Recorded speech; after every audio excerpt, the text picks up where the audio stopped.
बासी भात में खुदा का साजा। मुंशी प्रेमचंद की कहानी।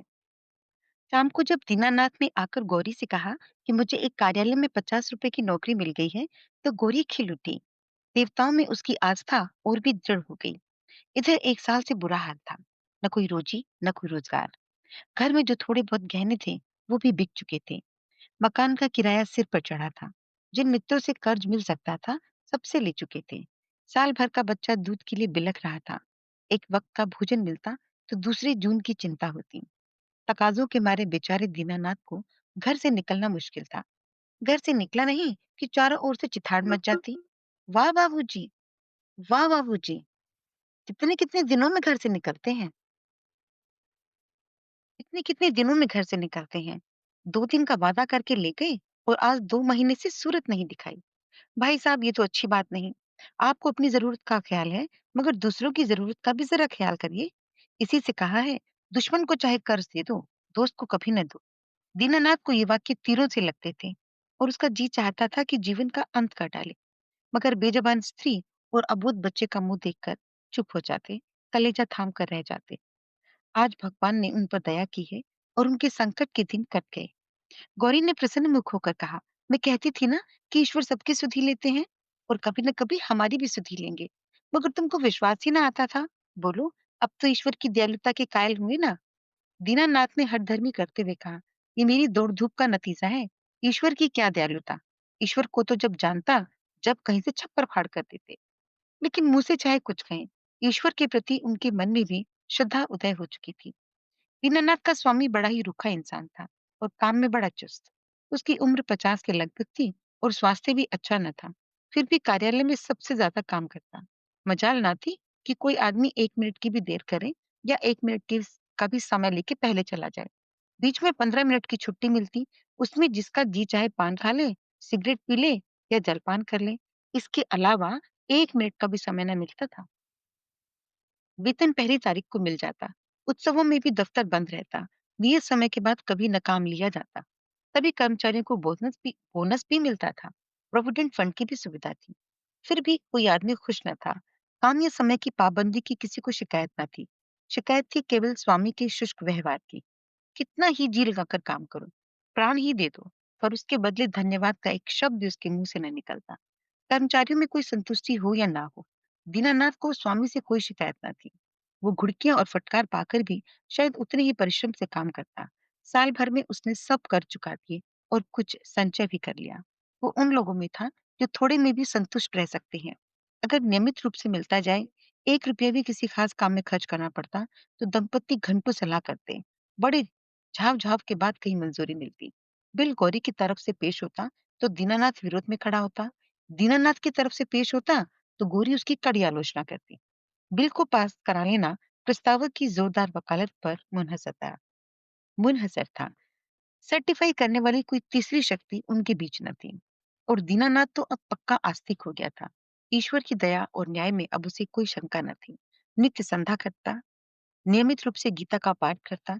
एक दिन उसके इस नास्तिक मित्र ने एक दिन उसके एक नास्तिक मित्र ने जब ईश्वर की निंदा की तो उसने कहा, भाई, इसका आज तक तो निश्चय नहीं हो सका कि ईश्वर है या नहीं।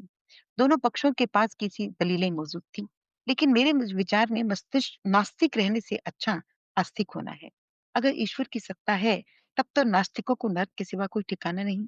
आस्तिक के दोनों हाथों में लड्डू हैं। ईश्वर है तो पूछना ही क्या, नहीं है तो भी क्या बिगड़ता है। 2-4 मिनट का समय ही तो जाता है। नास्तिक मित्र इस दोरुखी पर मुंह बिचकाकर चल दिए। एक दिन दीनानाथ शाम को दफ्तर से चलने लगा तो स्वामी ने उसे अपने कमरे में बुला भेजा और बड़ी खातिर से उसे कुर्सी पर बैठाकर बोला, तुम्हें यहाँ काम करते कितने दिन हुए हैं? साल भर तो हुआ ही होगा। दीनानाथ ने नम्रता से कहा, जी हाँ, 13वां महीना चल रहा है। आराम से बैठो। इस वक्त घर जाकर जलपान करते हो? जी नहीं, मैं जलपान का आदी नहीं। पान वान तो खाते ही होंगे। जवान आदमी होकर अभी से इतना संयम। ये कहकर उसने घंटी बजाई और अर्दली से पान और कुछ मिठाई लाने को कहा। दीनानाथ को शंका हो रही थी, आज इतनी खातिरदारी क्यों? कहाँ तो सलाम भी नहीं लेते, कहाँ आज मिठाई और पान मंगवाते हैं। मालूम होता है मेरे काम से खुश हो गए। इस ख्याल से उसे कुछ आत्मविश्वास हुआ और ईश्वर की याद आ गई। अवश्य परमात्मा सर्वदर्शी है, न्यायकारी है, नहीं तो मुझे कौन पूछता। अर्दली पान लाया, मिठाई लाया। दीनानाथ आग्रह से विवश होकर मिठाई खाने लगा। स्वामी ने मुस्कुराते हुए कहा, तुमने मुझे बहुत रूखा पाया होगा। बात यह है कि हमारे यहाँ अभी तक लोगों को अपनी जिम्मेदारी का इतना कम ज्ञान है कि अफसर जरा भी नर्म पड़ जाए तो लोग उसकी शराफत का अनुचित लाभ उठाने लगते हैं और काम खराब कर देते हैं। कुछ ऐसे भाग्यशाली हैं जो नौकरों से भी हिलमिल रखते हैं, उनसे हंसते बोलते भी हैं, फिर भी नौकर नहीं बिगड़ते, बल्कि और भी दिल लगाकर काम करते हैं। मुझ में वो कला नहीं, इसलिए मैं अपने आदमियों से कुछ अलग-अलग रहना ही ठीक समझता और अब तक मुझे इस नीति से कोई हानि भी नहीं हुई। लेकिन मैं आदमियों का रंग-ढंग देखता रहता हूँ, सबको परखता हूँ। मैंने तुम्हारे विषय में जो मत स्थिर किया है, वो ये है कि तुम वफादार हो और मैं तुम्हारे ऊपर विश्वास कर सकता हूँ। इसलिए मैं तुम्हें ज़्यादा ज़िम्मेदारी का काम देना चाहता हूँ। जहाँ तक तुम खुद बहुत कम काम करना पड़ेगा, केवल निगरानी करनी पड़ेगी। तुम्हारे वेतन में ₹50 की तरक्की हो जाएगी। मुझे विश्वास है कि तुमने अब तक जिस तनदेही से काम किया, उससे भी ज़्यादा तनदेही से आगे करोगे। दीनानाथ की आंखों में आंसू भर आए और कंठ की मिठाई कुछ नमकीन हो गई। जी, जी मैं आया। स्वामी के चरणों पर सिर रख दे और कहे आपकी सेवा के लिए मेरी जान हाजिर है। आपने मेरा जो सम्मान बढ़ाया, मैं उसे निभाने में कोई कसर न उठा रखूंगा। लेकिन स्वर कांप रहा था और वह केवल कृतज्ञता भरी आंखों से स्वामी को देखता रह गया। सेठ जी ने एक मोटा सा लेजर निकालते हुए कहा, मैं एक ऐसे काम में तुम्हारी मदद चाहता हूँ जिस पर इस कार्यालय का भविष्य टिका है। इतने आदमियों में मैंने केवल तुम्ही को विश्वास योग्य समझा है और मुझे आशा है कि तुम मुझे निराश न करोगे। ये पिछले साल का लेजर है और इसमें कुछ ऐसी रकमें दर्ज हो गई हैं जिनके अनुसार कंपनी को कई हजार लाभ होता है। लेकिन तुम जानते हो, हम कई महीनों से घाटे पर काम कर रहे हैं। जिस क्लर्क ने ये लेटर लिखा था, उसकी लिखावट तुम्हारी लिखावट से बिल्कुल मिलती है। अगर दोनों लिखावटें आमने सामने रख दी जाएं, तो किसी विशेषज्ञ को भी इनमें भेद करना कठिन होगा। मैं चाहता हूँ कि तुम लेजर में एक पृष्ठ फिर से लिखकर जोड़ दो और उसी नंबर का पृष्ठ उसमें से निकाल लो। मैंने पृष्ठ का नंबर छपवा लिया है। एक दफ्तरी भी ठीक कर दिया है जो रात भर लेजर की जल्दबंदी कर देगा, किसी को पता तक न चलेगा। जरूरत सिर्फ ये है कि तुम अपनी कलम से उस पृष्ठ की नकल कर दो। दीनानाथ ने शंका की, जब उस पृष्ठ की नकल ही करनी है तो उसे निकालने की क्या जरूरत? सेठ जी हंसे, तो क्या तुम समझते हो उस पृष्ठ की हूबहू नकल करनी होगी? मैं कुछ रकमों में परिवर्तन कर दूंगा। मैं तुम्हें विश्वास दिलाता हूँ कि मैं केवल कार्यालय की भलाई के ख्याल से ये कार्यवाही कर रहा हूँ। अगर ये रद्द-बदल ना किया गया, तो कार्यालय के 100 आदमियों की जीविका में बाधा पड़ जाएगी। इसमें इसमें कुछ सोच-विचार करने की ज़रूरत नहीं है। केवल आधा घंटे का काम है, तुम बहुत तेज़ लिखते हो। कठिन समस्या थी। स्पष्ट था कि उससे जाल बनाने को कहा जा रहा है। उसके पास इस रहस्य का पता लगाने का कोई साधन न था कि सेठ जी जो कह रहे हैं, वह स्वार्थवश है या कार्यालय की रक्षा के लिए। लेकिन किसी भी दशा में है, ये जाल घोर जाल। क्या वह अपनी आत्मा की हत्या करेगा? नहीं, किसी तरह नहीं। उसने डरते-डरते कहा, मुझे आप क्षमा करें, मैं ये काम न कर सकूंगा। सेठ जी ने उसी अविचलित मुस्कान के साथ पूछा, क्यों? इसलिए कि सरासर जाल है। जाल किसे कहते हैं? किसी हिसाब में उलटफेर करना जाल है। लेकिन उस उलटफेर से 100 आदमियों की जीविका बनी रहे, तो इस दशा में भी वो जाल है क्या? कंपनी की असली हालत कुछ और है, कागजी हालत कुछ और। अगर ये तब्दीली ना की गई तो तुरंत कई हजार नफे के देने पड़ जाएंगे और नतीजा ये होगा कि कंपनी का दिवालिया निकल जाएगा। सारे आदमियों को घर बैठना पड़ेगा। मैं नहीं चाहता कि थोड़े से मालदार हिस्सेदारों के लिए इतने गरीबों का खून किया जाए। परोपकार के लिए कुछ जाल भी करना पड़े तो वो आत्मा की हत्या नहीं है। अब दीनानाथ को कोई जवाब न सूझा। अगर सेठ जी का कहना सच है और इस जाल से 100 आदमियों की रुचि बनी रहे, तो वास्तव में वो जाल नहीं, कठोर कर्तव्य है। अगर आत्मा की हत्या होती भी हो, तो 100 आदमियों की रक्षा के लिए उसकी परवाह ना करनी चाहिए। लेकिन नैतिक समाधान हो जाने पर अपनी रक्षा का विचार आया कि कहीं ये मामला खुल गया तो मैं मिट जाऊंगा। 14 साल के लिए काले पानी भेज दिया जाऊंगा। सेठ ने जोर से कह कहा मारा, हाँ अगर मामला खुला तो फंसोगे ना। तुम ना फंसोगे, फिर भी मैं फंसूंगा। तुम साफ इनकार कर सकती हो, लेकिन लिखावट तो पकड़ी जाएगी। पता ही कैसे चलेगा कि कौन पृष्ठ बदल गया? लिखावट तो एक जैसी है। दीनानाथ परास्त हो गया। उसी वक्त उस पृष्ठ की नकल करने लगा। फिर भी दीनानाथ के मन में चोर पैदा हुआ था। गौरी से इस विषय में उसने एक शब्द भी न कहा। 1 महीने के बाद उसकी तरक्की हुई, 100 रुपए मिलने लगे, 200 बोनस के भी मिले। ये सब कुछ था। घर में खुशहाली के चिन्ह नजर आने लगे। लेकिन दीनानाथ का अपराधी मन एक बोझ से दबा रहता था। जिन दलीलों से सेठ ने उसकी जुबान बंद कर दी थी, उन दलीलों से गौरी को संतुष्ट कर सकने का उसे विश्वास न था। अब उसकी ईश्वर निष्ठा उसे सदैव डराती। इस अपराध का कोई भयंकर दंड अवश्य मिलेगा। किसी प्रायश्चित, किसी अनुष्ठान से उसे रोकना असंभव है। अभी न मिले, साल 2 साल न मिले, 10-5 साल न मिले, पर जितनी देर में मिलेगा उतना भयंकर होगा। मूलधन ब्याज के साथ बढ़ता जाता है। वो अक्सर पछताता, मैं क्यों सेठ जी के प्रलोभन में आ गया।